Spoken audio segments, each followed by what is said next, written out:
एक बार की बात है, एक चुड़ैल थी जो एक अनजान शहर में भटक रही थी। तभी वो देखती है कि एक लड़का अपनी गाड़ी के अंदर सामान रख रहा था और फोन पर किसी से बातें कर रहा था। उस लड़के का नाम अंकुश था। हाँ हाँ माँ, आप चिंता मत करो, ये तो बस छोटा सा प्रोजेक्ट है, सब अच्छे से हो जाएगा। अच्छा, अब मैं आपको बिलालपुर पहुंचकर फोन करूंगा, ठीक है ना? क्या बिलालपुर? अरे वो तो मेरा गांव है। ये लड़का मेरे गांव जा रहा है। जाने ये कौन सा शहर है जहां मैं फंसी हुई हूँ। मगर अब ये लड़का मेरी मदद जरूर करेगा। मैं वापस अपने गांव जाकर रहूंगी। चुड़ैल अंकुश के सामने आ जाती है और बड़े रौब से उससे कहती है, ए लड़के, मैं भी तेरे साथ चलूंगी। अंकुश अचानक से चुड़ैल को अपने सामने देखकर घबरा जाता है। अंकुश भागने की कोशिश करता है मगर चुड़ैल उसे पकड़ लेती है। अरे कहाँ जा रहे हो? मैं भी तुम्हारे साथ चलूंगी, वहीं जहाँ तू जा रहा है। जहाँ मैं जा रहा हूँ, मतलब बिलालपुर? हाँ सही कहा। पर कैसे? अरे कैसे क्या? तेरी इस गाड़ी से। और क्या, देख जाऊंगी तो मैं तेरे साथ ही, वो भी इसी गाड़ी में। और अगर तू मुझे लेकर नहीं गया तो मैं तुझे मार दूंगी। अब तू देख ले कि तुझे क्या करना है। ये सुनकर अंकुश बहुत डर जाता है। क्या? अच्छा ठीक है, पीछे बैठ जाओ, मैं तुम्हें भी अपने साथ ले जाऊंगा। फिर क्या था, चुड़ैल अंकुश की गाड़ी में पीछे बैठ जाती है और अंकुश गाड़ी लेकर गांव की तरफ चल देता है। उसे कुछ समझ नहीं आ रहा था कि आखिर ये सब हो क्या रहा है। वैसे तुम क्यों जा रहे हो वहाँ? कहाँ? ओ, बिलालपुर। वो मुझे उस गांव में एक बहुत जरूरी काम है। वैसे तुम्हें वहाँ क्यों जाना है? मेरा पति वहीं रहता है। क्या? तो तुम यहाँ शहर में कैसे भटक रही थी? पता नहीं, मुझे बस इतना याद है कि मरने से पहले मैं अपने पति के साथ ट्रेन से कहीं घूमने जा रही थी। हमारी नई नई शादी हुई थी और हम अपने हनीमून पर घूमने जा रहे थे। रात का समय था और एक सुनसान स्टेशन पर ट्रेन रुकी। मुझे प्यास लगी तो मैं पानी लेने के लिए उतरी। मैंने पति से कहा साथ चलने को, पर वो नींद में था। उसने मुझसे अकेले जाने को कहा। फिर मैं नीचे उतरी और आगे जाने लगी। दूसरी पटरी पर ट्रेन आ रही थी और पता नहीं कैसे मैं गिर गई और मेरे ऊपर से ट्रेन गुजर गई। उसके आगे का मुझे कुछ याद नहीं। फिर मैं चुड़ैल बन गई। मैंने देखा कि मेरा पति जिस ट्रेन में था वो जा चुकी थी और मैं उस अनजान शहर में भटक रही थी। तब से मैं अपने पति से नहीं मिली। ये तो बहुत दुख की बात है। ठीक है, फिर तुम मुझे बता देना कि तुम्हारा घर कहाँ है, मैं तुम्हें वहाँ छोड़ दूंगा और फिर मैं चला जाऊंगा। ठीक है, मंजूर है। कुछ घंटे गाड़ी चलाने के बाद अंकुश उस गांव पहुंच ही जाता है। गांव पहुंचते ही चुड़ैल अंकुश को अपने घर का रास्ता बताती है। चुड़ैल जल्दी से गाड़ी से नीचे उतर जाती है और अपने घर की तरफ जाने लगती है, लेकिन अंकुश दूर से ही देख लेता है कि उसके घर में ताला लगा हुआ था। लगता है इसके घर में कोई नहीं है अब। इससे पहले कि इसे भी ये बात पता चले और ये चुड़ैल मेरे गले पड़ जाए, मैं यहाँ से निकल लेता हूँ, वरना मैं यहाँ जिस मकसद से आया था वो अधूरा रह जाएगा। अंकुश अपनी गाड़ी लेकर निकल जाता है। उधर चुड़ैल जब घर के बाहर ताला देखती है तो हैरान रह जाती है। अरे ये कैसे हो सकता है? ये इस घर में ताला पर कैसे? ऐसा लग रहा है यहाँ बहुत समय से कोई रहने नहीं आया। चुड़ैल जैसे पीछे मुड़कर देखती है, अंकुश और उसकी गाड़ी भी गायब हो चुकी थी। अरे वो लड़का, वो भी चला गया क्या? अब मैं क्या करूं? कहाँ ढूंढूं उसे? वही मेरी मदद कर सकता है, लेकिन वो भी मुझे छोड़कर चला गया। मैं उसे छोड़ूंगी नहीं। चुड़ैल अंकुश को ढूंढने में लग जाती है। थोड़ी देर चलने के बाद उसे अंकुश की गाड़ी नजर आती है। वो गाड़ी एक सुनसान घर के बाहर खड़ी थी और आसपास कोई भी घर नहीं था। चुड़ैल खिड़की से झांककर अंदर देखती है तो हैरान रह जाती है। अंदर अंकुश एक लड़की के साथ खड़ा था और वहाँ एक बहुत ही बड़ी सी मशीन रखी हुई थी। अरे अंकुश, तुझे आने में इतनी देर क्यों लगी भला?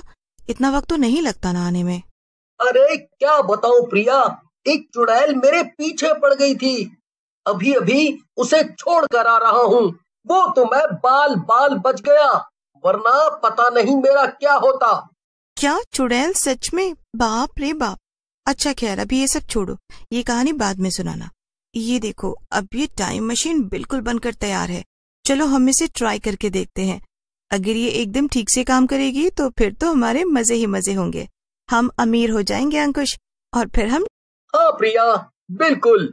आखिर तुमने इतनी मेहनत की है इस मशीन पर, तुम्हारे बिना तो मैं ये कभी ना कर पाता।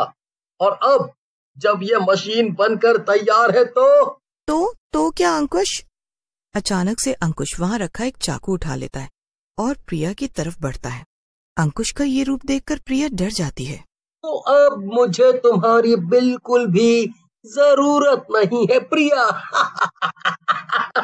मुझे सिर्फ तुम्हारी जरूरत थी, इसलिए मैंने तुमसे प्यार का नाटक किया, क्योंकि तुम कॉलेज में सबसे समझदार लड़की थी और तुम ही इस टाइम मशीन को बनाने में मेरी मदद कर सकती थी। ये तुम क्या कह रहे हो अंकुश? ये कोई मजाक है क्या? अंकुश प्रिया पर झपटता है, लेकिन प्रिया बच जाती है। तभी वो चुड़ैल अंदर आ जाती है और अंकुश को उठाकर पटक देती है। वाह वाह, एक तो तू मुझे छोड़कर भाग गया, ऊपर से तूने इस लड़की को धोखा दिया और इसे मारने भी जा रहा था। इसका तो सिर्फ एक ही अंजाम होगा, अब तुझे मरना होगा। चुड़ैल को अंकुश पर और भी ज्यादा गुस्सा आ जाता है और वो उसकी एक भी बात नहीं सुनती और अंकुश को आखिरकार मार डालती है। ये देखकर प्रिया बहुत ज्यादा डर जाती है और चुड़ैल से डरते डरते पूछती है, क्या तुम मुझे भी मार दोगी? नहीं, अगर तुम मेरी एक मदद करो तो मैं तुम्हें छोड़ दूंगी। क्या? कैसी मदद? ये मशीन, मुझे बताओ, क्या ये सच में काम करती है? हाँ बिल्कुल, इसे मैंने बनाया है। हम इसमें बैठकर टाइम में आगे या पीछे जा सकते हैं। ये बिल्कुल काम करती है। तो तुम मुझे कुछ वक्त पहले ले चलो, उस रात जब मैं अपने पति के साथ हनीमून पर जाने के लिए अपने घर से निकली थी। मुझे जानना है कि उस रात क्या हुआ था। अच्छा ठीक है, चलो चलते हैं, मेरे साथ इस मशीन के अंदर आकर बैठ जाओ। चुड़ैल और प्रिया दोनों मशीन के अंदर बैठ जाती हैं और प्रिया कुछ बटन दबा देती है और कुछ ही सेकंड्स में दोनों समय में पीछे चली जाती हैं। आओ, हम दोनों समय में पीछे आ गए हैं। तुम और तुम्हारा पति घर से निकलने ही वाले होंगे, जल्दी चलो। प्रिया चुड़ैल को अपने साथ अपनी गाड़ी में बिठा लेती है और दोनों चुड़ैल के घर के बाहर जाकर खड़े हो जाते हैं और छिपकर देखने लगते हैं। वो देखो, वो रही मैं, मेरा नाम मेघना था और वो मेरा पति संजय। मैं कितनी खुश थी, मुझे तो पता भी नहीं था कि मैं मरने वाली हूँ। कोई बात नहीं, शायद हम सब सही कर सकते हैं। सब कुछ बदल कर हम तुम्हें मरने से बचा लेंगे। चलो संजय, जल्दी करो वरना ट्रेन छूट जाएगी। मेघना और संजय रिक्शे में बैठकर स्टेशन पहुंच जाते हैं। पीछे पीछे चुड़ैल और प्रिया भी स्टेशन पहुंचते हैं। देखो, वो दोनों ट्रेन में चढ़ रहे हैं, हम भी चढ़ जाते हैं। सभी लोग ट्रेन में चढ़ जाते हैं और चुड़ैल और प्रिया छिपकर मेघना संजय को देखने लगते हैं। थोड़ी ही देर में वो स्टेशन आ जाता है जहाँ पर मेघना को प्यास लगने वाली थी। संजय उठो ना, मुझे बहुत प्यास लग रही है। ओहो मेघना, मेरी नींद मत खराब करो, मेरे पास वैसे भी पानी खत्म हो चुका है, तुम जाकर स्टेशन से पानी ले आओ। जैसे ही मेघना ट्रेन से उतरती है, प्रिया और चुड़ैल भी उतरने लगते हैं, लेकिन तभी वो देखकर हैरान रह जाते हैं कि संजय भी जाग गया था और वो चुपके से मेघना के पीछे जा रहा था। ये क्या? ये संजय क्यों उठ गया और चोरी छुपे कहाँ जा रहा है? तुम्हारे पीछे, मगर क्यों? ये तो मुझे भी नहीं पता, चलो चलकर देखते हैं। बाहर मेघना जैसे ही पानी लेने के लिए आगे बढ़ती है तो दूसरी पटरी पर ट्रेन आ रही थी, इसलिए वो पीछे हट जाती है, लेकिन तभी पीछे से संजय उसे धक्का देने जाता है। चुड़ैल जल्दी से संजय को पीछे से घसीट देती है, इससे पहले कि वो मेघना को ट्रेन के सामने फेंक पाता। आखिर ये सब क्या हो रहा है? मैं बताती हूँ मेघना, संजय तुम्हें ट्रेन के सामने धक्का देने वाला था। अगर हम दोनों न आते तो तुम मर जाती और चुड़ैल बन जाती और कई समय तक भटकती रहती। ये चुड़ैल तुम ही हो मेघना, हम भविष्य से यहाँ आए हैं। हाँ मेघना, और संजय तुम, अब बताओ कि तुमने ऐसा क्यों किया? दरअसल मैं किसी और को चाहता हूँ, लेकिन मेरे पास ज्यादा पैसे नहीं थे। मेघना बहुत अमीर थी, इसलिए मैंने उसे अपने प्यार के जाल में फंसाया और मेरा यही प्लान था कि मैं उसे जल्दी ही मार दूंगा। ये सुनकर चुड़ैल को बहुत गुस्सा आता है और वो संजय को मार देती है, लेकिन तभी चुड़ैल गायब होने लगती है। ये तुम्हें क्या हो रहा है? तुम गायब हो रही हो। वो शायद इसलिए कि हमने समय में पीछे जाकर सब कुछ बदल दिया है, अब मैं जिंदा रहूंगी। देखते ही देखते चुड़ैल गायब हो जाती है। मेघना, अब तो तुम सब समझ ही गई होगी और अब मुझे भी जाना होगा। प्रिया वापस अपनी टाइम मशीन में बैठकर चली जाती है और अपने समय में आ जाती है। वापस आते ही सबसे पहले प्रिया उस घर में जाती है जहाँ मेघना रहती थी और उसे मेघना वहीं मिलती है। मेघना भी प्रिया को देखकर बहुत खुश होती है।